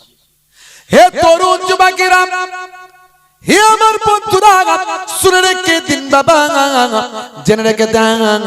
হে মুসলমান একটু লক্ষ্য করো, এমন সময় মোহাম্মদ আলী কেলেম, কেসিয়াস কেলেম, মোহাম্মদ আলী কেলেম সেই সময় বললেন হে দুনিয়ার মানুষ শুনে রেখে দাও, তোমরা হলে বাই চান্স মুসলমান আর আমি হলাম বাই চয়েস মুসলমান। শুনে রেখে দাও, জেনে রেখে দাও, তোমরা সহজে ইসলাম পেয়েছো, বাপ 14 পুরুষের পক্ষ থেকে তোমরা ধর্ম পেয়েছো, আর আমি অনেক কষ্ট করে নবী পেয়েছি, আমার লিডার পেয়েছি, আমি কোরআন মাজিদ পড়েছি, আমি নবীর জীবনী পড়েছি, বিশ্ব নবীর আদর্শ মেনেছি, অনেক কষ্ট করেছি, অনেক কষ্ট ঘাত প্রতিঘাতের পরে মানসিক শান্তি পেয়েছি, আমি আজকে দিন পেয়েছি, আজকে আমি প্রাউড ফিল করছি, গর্বিত হয়েছি। হে দুনিয়ার মানুষ শোনো, তোমাদের একটা হৃদয় আছে, আমারও একটা হৃদয় আছে, তোমাদের একটা মন আছে, আমারও একটা মন আছে। তোমাদের হৃদয় মাঝে মাঝে তোমাদেরকে গোনার দিকে ধাবিত করতে চায়, পাপ কাজের দিকে তোমাদের হৃদয় ধাবিত করতে চায়। আমারও হৃদয় আছে, আমারও হৃদয় আমাকে মাঝে মাঝে পাপের দিকে, গোনার দিকে ধাবিত করতে চায়। শুনে রেখে দাও, যখন আমার হৃদয়টা আমাকে পাপ কাজের দিকে নিয়ে যেতে চায়, তখন আমি আমার পকেট থেকে দেশলাইয়ের কাঠিটা আমি বের করি, দেশলাইটা বের করে একটা কাঠি আগুন আমি জ্বালাই, আগুন জ্বালিয়ে আমি হাতের তালুতে রাখি। সেই সময় রাখার পরে আমি আমার হাতের তালুতে একটা দেশলাই কাঠির আগুন সহ্য করতে পারি না। এত বড় বিশ্ব হেভিওয়েট চ্যাম্পিয়ন হওয়ার পরেও সামান্য একটা দেশলাই কাঠির আগুন, আমার ঘুষির ওজন পৃথিবীর সবার থেকে বেশি, তাই তো আমি বিশ্ব হেভিওয়েট 3 বার চ্যাম্পিয়ন। তাহলে সেই ক্ষমতাশালী ব্যক্তিদের আমি হলাম সেরা, তারপরেও একটা দেশলাই কাঠির আগুন আমার হাতের তালুতে আমি রাখতে পারি না। তখন আমি নিজেকে বলি, হে মোহাম্মদ আলী কেলেম, এত বড় শক্তিশালী হওয়ার পরেও, এত বড় ক্ষমতাবান হওয়ার পরেও একটা দেশলাই কাঠির আগুন তোমার হাতের তালুতে সহ্য করতে পারো না বাবা, তাহলে তুমি কেমন করে গুনাহের কাজ করে, পাপের কাজ করে, অন্যায়ের কাজ করে জাহান্নামের আগুনটা সহ্য করবে? জাহান্নামের আগুন থেকে বাঁচানোর জন্য, জাহান্নামের আগুন থেকে রক্ষা পাওয়ার জন্য আমি পকেটে দেশলাই নিয়ে ঘুরে বেড়াই। জোরে হবে না? দেখেছেন ভাইরা আমার, অনুরোধ করব, অনেক আজ শুনেছেন বাপ, আজ থেকে বাঁচুন, আল্লাহর পক্ষে আসুন, নবীর পক্ষে আসুন, জাহান্নামের আগুন থেকে বাঁচুন। এ দুনিয়া ক্ষণস্থায়ী, পরকাল চিরস্থায়ী। আজ থেকে প্রতিজ্ঞা করুন, নামাজি হয়ে যাবেন। বলুন ইনশাআল্লাহ। হে মুসলমান, একটু শুনুন, এই লড়াইটা হিন্দু মুসলমানের লড়াই নয়। হিন্দু ভাইরা তো আমাদের ভাই, হিন্দু ভাইরা আমাদের রক্তের ভাই, কথা ঠিক না ভুল? হিন্দু ভাইদেরকে আমরা ভালোবাসি, ছোট থেকে একসঙ্গে তো আমরা মিলেমিশে বড় হয়েছি। তাদেরকে আমরা দাদা বলি, তাদের আমরা ছোট, আমরা ভাই, আমরা সংখ্যায় কম। হে তরুণ যুবকেরা, প্রত্যেকটা দেশেরই উচিত, সেটা বাংলাদেশ হোক আর পাকিস্তান হোক আর আমেরিকা হোক আর ব্রিটেন হোক, সংখ্যাগুরু মানুষদের দায়িত্ব হয় সংখ্যালঘুদের মূল স্রোতে নিয়ে যাওয়া। তাহলে সমাজে যদি সংখ্যালঘু আর সংখ্যাগুরু যদি কাঁধে কাঁধ দিয়ে চলে, সেই দেশটার অনেক উন্নতি হয়। একটা ঘরের মধ্যে 6টা ভাই, 5টা ভাই, 2টো ভাই যদি খুব গরিব হয়, সেই গরিব ভাইগুলোতে মাঝে মাঝে বড় লোকগুলো চুরি করবে নাকি না? টানাটানি করবে তো নাকি ধরে? তুই বেটা এত ভালো খাবি আর আমি খেতে পাই, তুই ভালো খেতে দেবো, দাঁড়া, আমি বেটা তো মরবো, তোকে মেরেই মরবো, কথা ঠিক না ভুল? হ্যাঁ, শান্তিতে থাকবে? থাকবে না বাপ। কিন্তু এটা আমরা হিন্দু মুসলমান বুঝি, নেতারা বোঝে না। নেতাদের একটাই টার্গেট, করে কামে লুটে বুটে খেতে হবে, মানুষকে বোকা বানাতে হবে। মানুষ যদি বোকা না থাকে, তাহলে ওরা চাকরি চাইবে, ওরা ব্যবসা চাইবে, ওরা জিএসটির দাম কমাতে বলবে, ওরা বলবে এই দেশে এত দাম দিয়ে পেট্রোল কেন কিনবো, ডিজেল এত দাম দিয়ে কেন কিনবো, ওরা প্রশ্ন করবে। তাই ওদেরকে বেটাদেরকে সাইজ করে রাখতে হবে। একটার পর একটা হয় ডিমনিটাইজেশন নিয়ে এসো, টাকা পাল্টাও, এই লিঙ্ক করো, ওই লিঙ্ক করো। ভাই আমার, একটার পর একটা 370 ধারা তুলে দাও। মাঝে মাঝে যখন বেশি লাফালাফি করবে, এদের ধর্মের চশমাটা আরো ভালো করে মোটা করে পরানোর জন্য 2-4টে মন্দির টন্দির করে দেবে। বুঝতে পারছেন? মুসলমান থেকে বলবে তোদেরকে আমরা ইমাম সাহেব থেকে ভাতা দিয়ে দিচ্ছি, অসুবিধা নাই। চলতে শুরু করবে। তাহলে মোটামুটি আমি ভাতা পেয়ে খুশি, আর আমার দাদারা মন্দির পেয়ে খুশি, আর প্রশ্ন করব না। বন্ধুরা আমার, তরুণ যুবকেরা আমার, হে আমার মুরব্বিয়ানেরা, হে যুবকেরা, শুনে রেখে দিন বাবা, জেনে রেখে দেন, আমরা কিন্তু ভালো পরিস্থিতির মধ্যে নাই। শুধু মুসলমান ভালো নয় তা নয়, ভালো করে তাকিয়ে দেখুন, ভালো করে ধর্মের চশমাটা খুলে দেখুন, মুসলমান এই দেশে যা বিপদে আছে, তার থেকে আমার হিন্দু ভাইয়েরা আরো অনেক বিপদে আছে। যদি বলেন যুক্তি, তার সবচেয়ে বড় যুক্তি, 26,000 চাকরি চলে গেল, কটা মুসলমান হিসাব করে বের করো। চাকরি কার বেশি গেল? 2% মুসলমান চাকরি করে। লস্কার চলে গেল চাকরি আপনার উত্তরপ্রদেশে প্রায় 69,000 মানুষের চাকরি গেল ইউপিতে। লস্কার কত পার্সেন্ট মুসলমান চাকরি করে? হে তরুণ যুবকেরা, হে আমার মুরব্বিয়ানেরা, শুনে রেখে দিন বাবা, জেনে রেখে দিন বাবা, বাংলাদেশ থেকে কত রোহিঙ্গা দেশে এসেছে, কত বাংলাদেশি এদেশে এসেছে, হিসাব করে একটু মিলিয়ে নাও, দেখো অনেক কিছুই তো দেখা যায়, অনেক কিছুই বলা হয়। এখন বোঝা যায় বাংলাদেশ থেকে যারা এসেছিল ভাই আমার, যারা এদেশে এসেছে তারা কোটি কোটি মানুষ, তারা হলো মতুয়া সম্প্রদায়। এই মতুয়া সম্প্রদায় এখন মহা বিপদে পড়েছে, আপনারা জানেন। দেখতে পাচ্ছেন তাদের কি অবস্থা হয়েছে। তাদেরকে এতদিন ধরে voter card, Aadhaar card, ration card, PAN card, চাকরি সব দেওয়া হয়েছে, তারা নাগরিক। আমরাও জানি তারা নাগরিক, আর আমরাও চাই তারা নাগরিকত্ব নিয়েই থাকুন। তারা আমাদের শত্রু নন। ইসলাম শত্রুতা শেখায় না, ইসলাম ক্ষমা শেখায়। তোমার বিরুদ্ধে বিরোধিতা করেছে, তোমাকে কটু কথা বলেছে, তোমার উপর আঘাত করেছে, তুমি তাকে ক্ষমা করে দাও। সারা পৃথিবীতে এই যে প্রায় 200 কোটিরও বেশি মুসলমান, আরো কয়েকশো কোটি মানুষ ইসলামকে ভালোবাসে, কোরআন ভালোবাসে, নবী ভালোবাসে, সেটা ইসলামের মহানুভবতার কারণে। ইসলাম আত্মকেন্দ্রিকতাকে পছন্দ করে না, ইসলাম পছন্দ করে ব্যাপকতাকে। জোরে বলুন সুবহানাল্লাহ। এই জন্যই তো ইসলাম বলেছে লা ইয়ারহামুল্লাহু মান লা ইয়ারহামুন নাস, যে মনুষ্য জাতির উপর দয়া করে না মহান আল্লাহ তার উপর দয়া করেন না। জোরে হবে না? अंधे को रास्ता दिखाने का नाम है इस्लाम, प्यासे को पानी पिलाने का नाम है इस्लाम, भूखे को खाना खिलाने का नाम है इस्लाम, अमानत का नाम है इस्लाम, इबादत का नाम है इस्लाम और मोहब्बत का नाम है इस्लाम। जोरे हवे ना? ইসলামেই বলা হয়েছে একজন নিরীহ মানুষকে হত্যা করা মানব জাতি হত্যা করার সমান।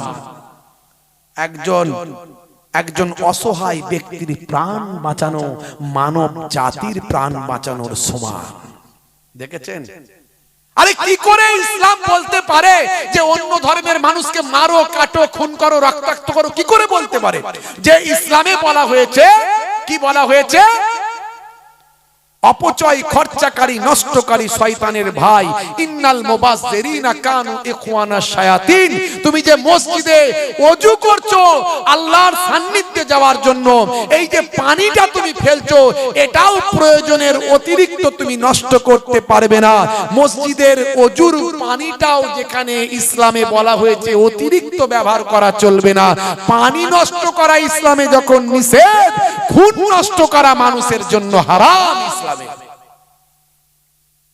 কিছু মানুষ খারাপ আছে, সেটা সব ধর্মই আছে, মুসলমানদের মধ্যেও আছে, অস্বীকার করার তো কোনো জায়গা নাই। আমরা সঠিক ইসলামটা গ্রহণ করতে পারিনি, নিতে পারিনি। যদি নিতে পারতাম সবাই আমাদের স্যালুট করত। যারা নিয়েছে তাদের স্যালুট করেছে। খাজা গরিব নওয়াজ প্রকৃত ইসলাম মেনেছেন, তাকে সবাই স্যালুট করেছে। জান আজও যান হিন্দু, মুসলিম, খ্রিস্টান, জৈন সবাই তার দরবারে ভিড় করে। আছে না, করে না? নিজামউদ্দিন আউলিয়া যান, মুজাদ্দুজ্জামান পীর আবু বকর সিদ্দিক, আপনাদের দাদা হুজুর আমার পন্নানা জান হুজুর, তার দরবারে যান, গিয়ে দেখো তারা নিতে পেরেছে। আমাদের মধ্যেও যারা ভালো মানুষ প্রকৃত ইসলাম মেনে চলে তাদের সান্নিধ্যে যান, দেখবেন সবাই তাকে স্যালুট করে, সম্মান করে। আমি নিজেও একজন টিচার, হাই স্কুল টিচার, আপনারা জানেন। আমার স্টাফের মধ্যে ভাই আমার 95% অমুসলিম হিন্দু ভাই, কিন্তু স্টুডেন্টের আবার 95% মুসলিম সম্প্রদায়। বুঝতে পারছেন? মানে মুসলিম এলাকায় টিচার, মানে স্কুল, আমি সেখানে টিচারি করি, কিন্তু চাকরি করে সব অমুসলিম হিন্দু ভাই 95% এর উপরে। কিন্তু আমি এইভাবেই, যেভাবে আমাকে দেখছেন আমি এইভাবেই যাই প্রতিদিন। আজকেও গেছিলাম, প্রতিদিন যাই। আমার অমুসলিম হিন্দু ভাইয়েরা আমাকে রেসপেক্ট করে, সম্মান করে। কেন করে? কারণ আমি সাচ্চা মুসলমান হিসেবে চলার চেষ্টা করি। মিথ্যা কথা বলি না, কাজে ফাঁকি দিই না, চিটিংবাজি করি না, কারোর সঙ্গে অশ্লীল কথা বলি না, খারাপ আচরণ করি না। আমার ব্যবহারে তারা মুগ্ধ। প্লিজ, আমি যখন থাকি আমাকে তারা চেয়ার ছেড়ে দেয়, স্যার বসুন আপনি এখানে, বলে আপনিও হয়ে যান, আপনিও পারবেন। হে তরুণ যুবকেরা, হে আমার বন্ধুরা, শুনে রেখে দিন বাবা, জেনে রেখে দেন, হে মুসলমান আমরা কিন্তু ভালো নাই। তার কারণ হচ্ছে কি জানেন? ওই যে বললাম, যারা আল্লাহ ভুলে যাবে, নবী ভুলে যাবে, আল্লাহর নির্দেশনাকে ছেড়ে দেবে, আমার আল্লাহ বলছেন তোমরা ক্ষতিগ্রস্তদের অন্তর্ভুক্ত হবে। এর জন্য আমরা দেখতে হয়তো সাময়িক ভালো আছি, খাচ্ছি দাচ্ছি, কিন্তু আমাদের মন মানসিকতা মোটেও ভালো অবস্থায় নাই।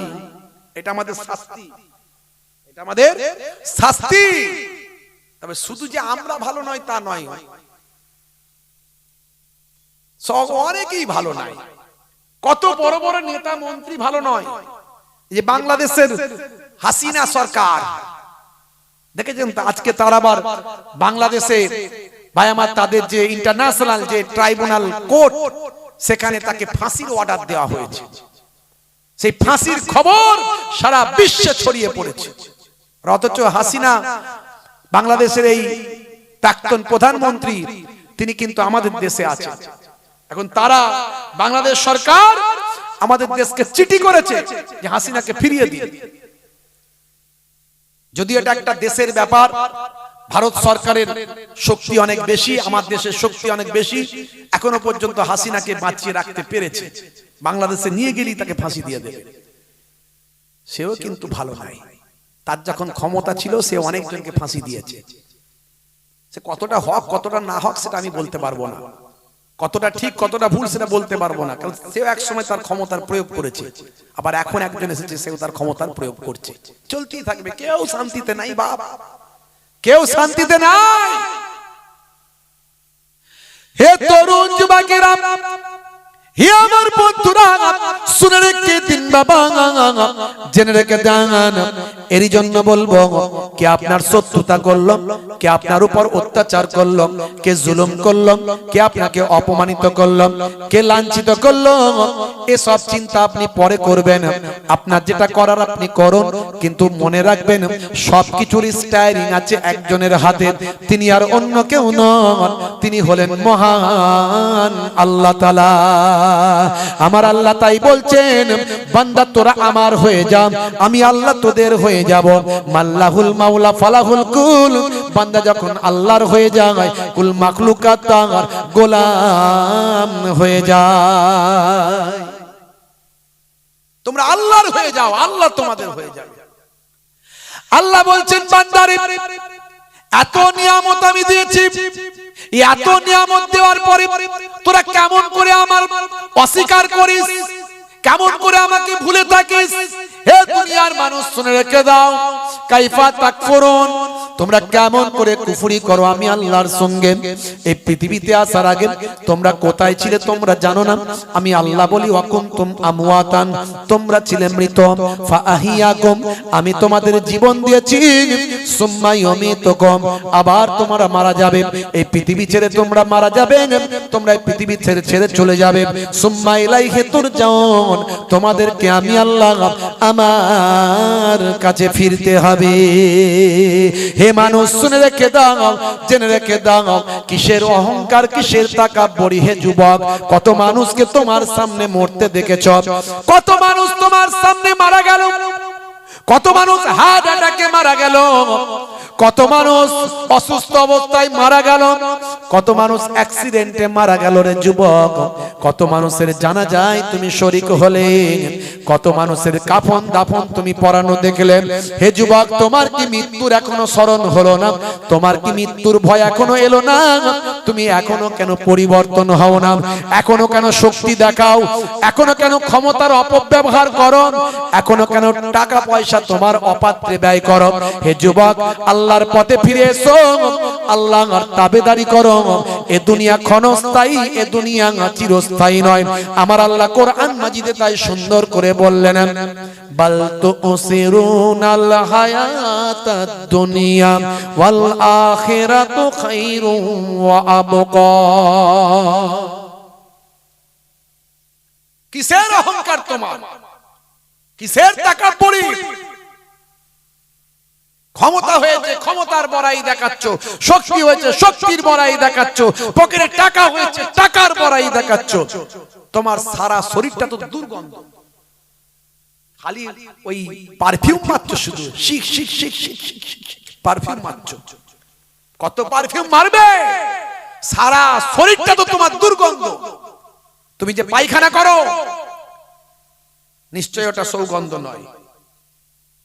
তুমি যে পেচ্ছাপ করো, নিশ্চয় ওটাও সৌগন্ধ নয়। 1-2 ঘন্টা রাখার পরে কাছে যেতে পারবে না, তো দুর্গন্ধ।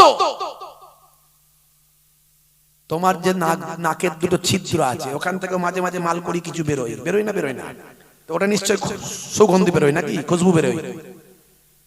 ওটাও সৌগন্ধ নয়, দুর্গন্ধ। কানের দুটো ফুটো আছে, মাঝে মাঝে ঠান্ডা ফান্ডা লেগে গেলে ওখান থেকে কিছু মাল করি বেরোয়, তো ওটা নিশ্চয়ই খুশবু বেরোয় নাকি? না, ওটাও বেরোয় না, ওটাও দুর্গন্ধ। শুধু তাই নয়, আপনার আমার শরীরে কোটি কোটি ছিদ্র আছে, প্রত্যেকটা লোমের গোড়ায়, চুলের গোড়ায়। যখন আমরা ঘামাক্ত হয়ে যাই, ঘেমে যাই, যখন আমাদের শরীরটা ঘামাক্ত হয়ে যায়, তখন ওই শরীরের লোমের কাছ দিয়ে গোড়া দিয়ে অসংখ্য পানি বের হয়ে আসে, যেটাকে আমরা বলি ঘাম। এই ঘাম যখন শরীর দিয়ে বের হয়, এত দুর্গন্ধ, পাশের মানুষ আর বসে থাকতে পারে না। বন্ধু বন্ধুকে বলেন, তোর ঘামের বড্ড বড় গন্ধ, তুই একটু ডাক্তার দেখাস, আর এখন একটু তুই আমার থেকে দূরে বস। কথা ঠিক না বুঝ? হ্যাঁ, তারপরেও পয়সা আছে বলে যেন ধরাকে সরা মনে করছে, ক্ষমতা আছে বলে 50টা লোক নিয়ে দেখছিস, হ্যাঁ বেশি কথা বললে ঘর ভেঙে দিয়ে চলে আসবো।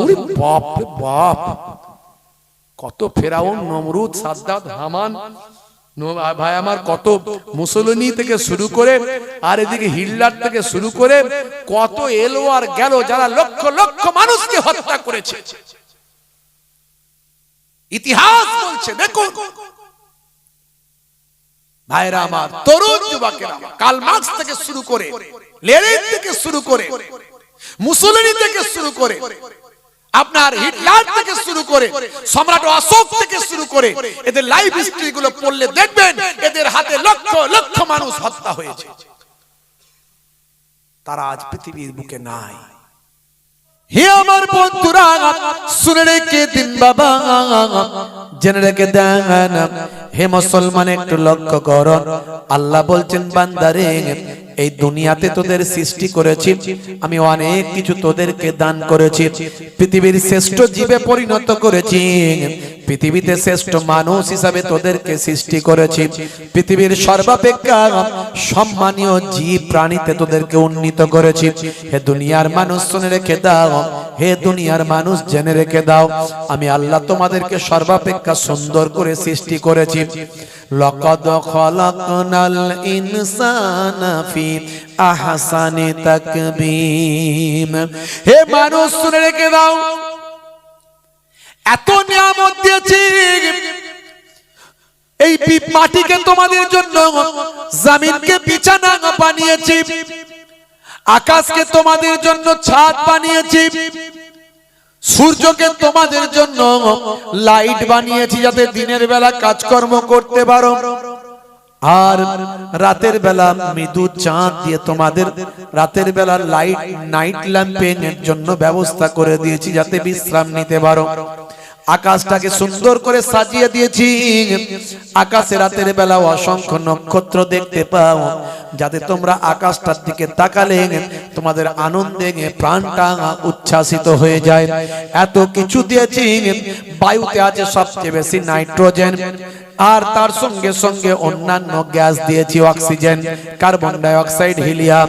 তার মধ্যে থেকে তোমার জন্য কুদরতি ভাবে সবচেয়ে বেশি নাইট্রোজেনকে বাদ দিয়ে অল্প করে সেখান থেকে আমি কুদরতি ফিল্টারে অক্সিজেন তোমার নাকের ভিতর পৌঁছেছি। হে তরুণ যুবকেরা, তোমাদের যে জিহ্বা, এই জিহ্বাতে 3 ধরনের স্বাদ পাওয়া যায়। বান্দা তুমি জানো না, তোমার অগ্রে ভাগে যে স্বাদ পাও, তোমার মিডিল জায়গায় যে স্বাদ পাও, তোমার ওই ভিতরের পোরশনটাতে অন্য স্বাদ পাও। 3 জায়গায় 3 ধরনের স্বাদ, যেখানে মিষ্টির স্বাদ পাও সেখানে টকের স্বাদ পাও না, যেখানে ঝালের স্বাদ পাও সেখানে মিষ্টির স্বাদ পাও না। আমি আল্লাহ আমার কুদরতি ক্ষমতায় তোমার প্রত্যেকটা শরীরের অর্গানকে আমি আল্লাহ তৈরি করেছি। হে তরুণ, হে যুবক, শুনে রেখে দাও, জেনে রেখে দাও। হে মুসলমান একটু লক্ষ্য করুন, আল্লাহ বলছেন বান্দারে এক কাতরা নাপাক পানি থেকে, শুক্রাণু আর ডিম্বাণু থেকে তোমাদের তৈরি করেছি তোমাদের মনের শান্তির জন্য।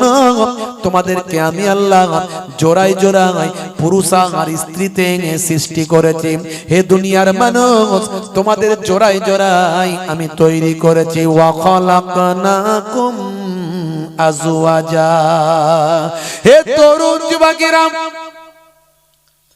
আল্লাহ বললেন বান্দারে তোমাদের বংশ বিস্তারের জন্য তোমাদেরকে আমি আল্লাহ সন্তান সন্ততি দান করেছি যাতে তোমরা বংশ বিস্তার করতে পারো, তোমরা আরামের সঙ্গে থাকো।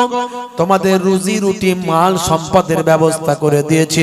এই জমিনে তুমি একটা বীজ বপন করবে, সেখান থেকে অসংখ্য ফল নিয়ামত করে আমি আল্লাহ দান করেছি। তোমাদের আহারের ব্যবস্থা করেছি।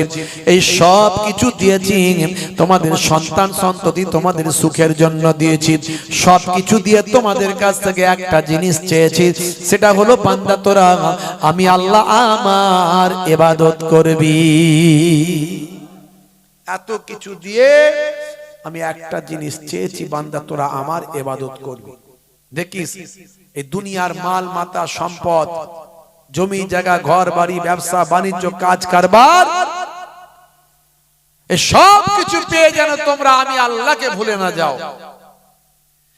এর জন্য আমার আল্লাহ আবার বলছেন, হে দুনিয়ার মানুষ শোনো, ইয়া আইয়ুহাল্লাযীনা আমানু লা তুলহিকুম আমওয়ালুকুম ওয়ালা আওলাদুকুম আন যিকরিল্লাহ ওয়া মান ইয়াফআল যালিকা ফাউলাইকা হুমুল খাসিরুন। জোরে বলে আমার আল্লাহ বলছেন, বান্দারে দুনিয়ার মালমাতা পেয়ে, দুনিয়ার সন্তান সন্ততি পেয়ে, দুনিয়ার জমি জায়গা বাড়ি ঘর বাড়ি ব্যবসা বাণিজ্য পেয়ে তোরা যেন আমার আল্লাহ আমি আল্লাহ আমার ইবাদত ভুলে না যাও, আমি আল্লাহর নির্দেশনা ছেড়ে না দাও।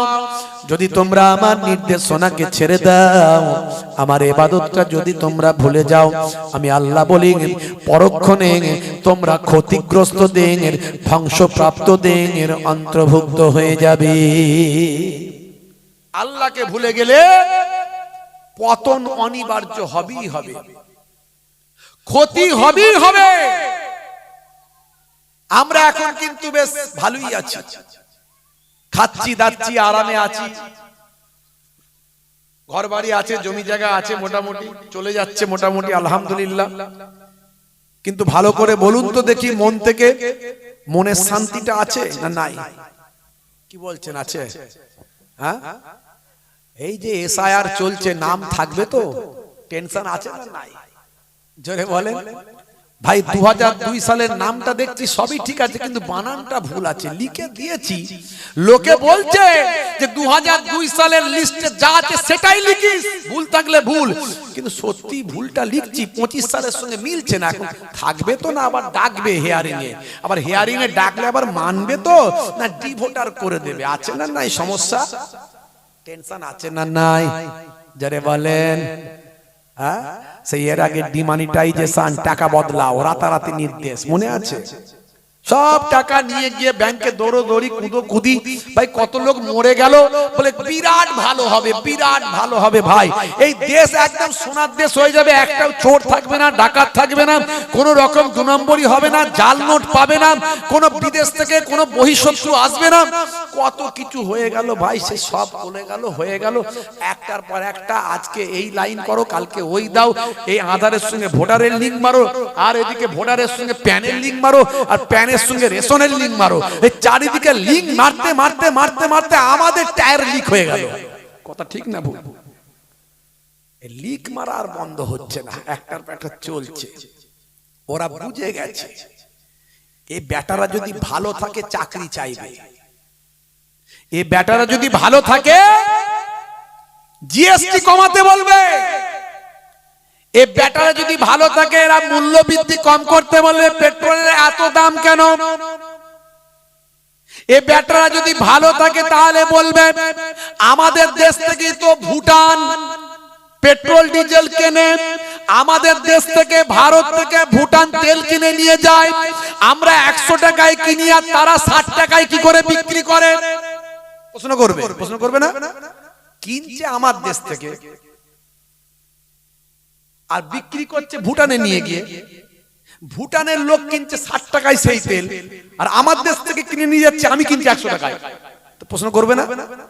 বেটা প্রশ্ন করতে দিলে হবে না, বেঁচে আছে যেন মনে করে যে বেঁচে আছে, কি করে বেঁচে থাকবো এটাই যেন টেনশন করে। কথা ঠিক না? আর সব সময় বলছে মুসলমানের অবস্থা খারাপ, সব বেটাদেরকে ধরে বাংলাদেশে পাঠাবো। এখানে 1.5 কোটি মুসলমান রোহিঙ্গা আছে,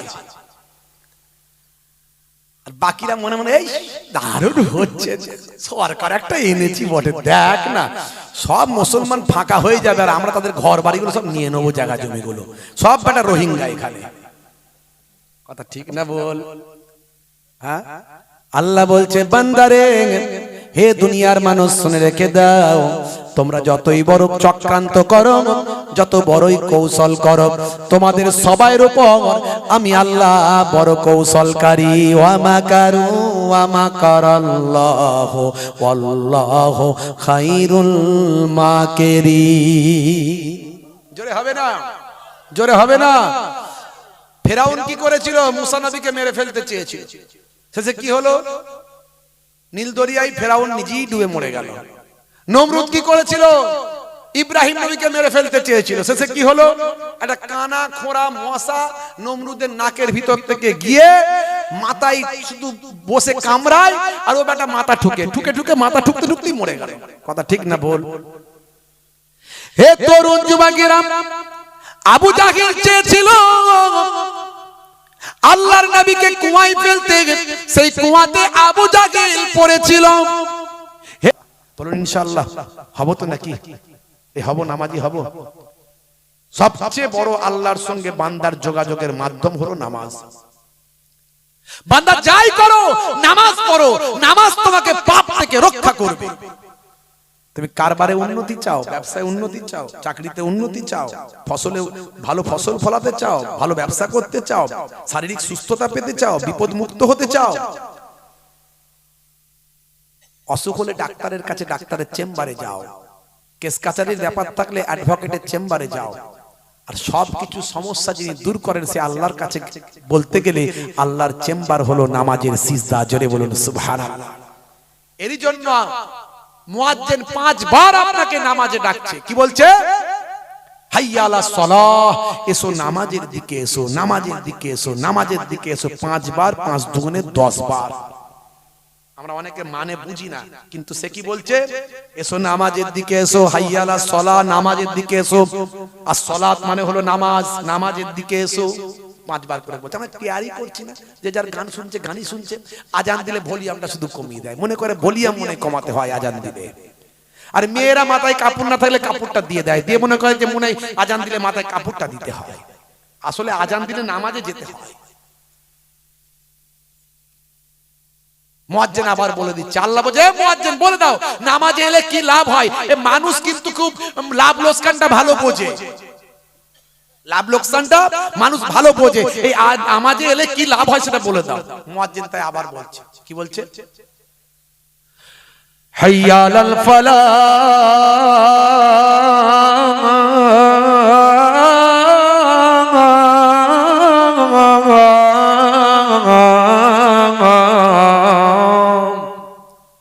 নামাজ এলে আমি আল্লাহ তোমাকে কামিয়াবি দান করে দেব। জোরে হবে না? তাহলে আজ থেকে আমরা কামিয়াবি পেতে চাই। সবাইরই দুঃখ যন্ত্রণা কষ্ট বিপদ আপদ, রুজি রোজগার, ছেলে মেয়ে আলাওলাদ আছে তো নাকি? তাহলে আল্লাহর কাছে শান্তি যদি পেতে চাই নামাজ পড়তে হবে। কি পড়বো তো নাকি? বলেন ইনশাআল্লাহ। বলুন না পড়বো? আরে বলুন না ভাই। দুনিয়া কদিনের? ভারতবর্ষের স্বাস্থ্য বিশেষজ্ঞরা বলছেন গড় আয়ু 60, 40 হয়ে গেলে আর 20 বছর বাঁচবেন, 50 হয়ে গেলে 10, আর 60-এর জায়গায় 70 যদি হয় 10 বছর এক্সট্রা খেলছেন। মানে সবসময় ইবাদতই করে যান, আপনার দায়িত্ব করা উচিত। আপনি ফ্রি হিটে ছক্কা মারুন, শুধু ফ্রি হিটে ছক্কা মারুন শুধু। তবে হ্যাঁ, সবই যে 60 বছর গড়াবে তা নয়, মায়ের পেটেও মারা যাচ্ছে, 1 বছর 2 বছরও চলে যাচ্ছে। কিন্তু আপনার আমার দায়িত্ব মাথায় রাখতে হবে, অল্প দিনের জিন্দেগি। আমরা নামাজি হব, বলুন ইনশাআল্লাহ, বলুন ইনশাআল্লাহ। আচ্ছা একটু হাত তুলুন তো, কারা কারা নামাজি হবেন দেখে নি একবার। ক্যান্সার হতে পারে, কিন্তু আবার বলছি প্যারালাইসিস হতে পারে, হার্ট অ্যাটাক হতে পারে, স্ট্রোকে মৃত্যু হতে পারে, অ্যাক্সিডেন্টে মরে যেতে পারেন। এই যারা হাত তুলুন, হাত তুলুন, যারা হাত তুলুন, হাত তুলুন। নারে তাকবীর, নারে তাকবীর। ময়নালী গ্রামের ইসালে সওয়াব, ময়নালী গ্রামের ইসালে সওয়াব, সিলসিলা ফুরফুরা শরীফ, সিলসিলা হক মুজাদ্দিদুজ জামান, বসিয়ার মাওলানা বাগ দরবার শরীফ, পীরনগর হরিণখোলা দরবার শরীফ। নারে তাকবীর। কর্মী বৃন্দ, শ্রোতা বৃন্দ, গ্রামবাসী বৃন্দ, মাশাআল্লাহ মাশাআল্লাহ। বান্দা নামাজ পড়ো, আকিরি ধরো, ছেড়ো না নামাজ এক জীবনে, করোনা কাজা হবে যে সাজা, দোজখ ঠিকানা আখিরাতে, দোজখ ঠিকানা আখিরাতে। ফজর গেল ঘুমে ঘুমে জোহর বেলাতে কাজ, আসর গেল তাসার আড্ডায় মাগরিব হেলা ফেলাই, ফজর গেল ঘুমে ঘুমে জোহর বেলাতে কাজ, আসর গেল তাসার আড্ডায় মাগরিব হেলা ফেলাই। নামাজ তোমার সঙ্গের সাথী, নামাজ হলো গোরের বাতি, নামাজ বিনা এই দুনিয়া সবই যে বৃথা। বান্দা নামাজ পড়ো আকিরি ধরো, ছেড়ো না নামাজ এক জীবনে, করোনা কাজা হবে যে সাজা, দোজখ ঠিকানা কিরাতে, দোজখ ঠিকানা কিরাতে। আল্লাহ রাব্বুল আলামিন আমাদের দোজখে আখিরাতের জাহান্নামের দোজখের ঠিকানা থেকে আমাদের হেফাজত করেন। বলুন আল্লাহুম্মা আমিন, বলুন আল্লাহুম্মা আমিন।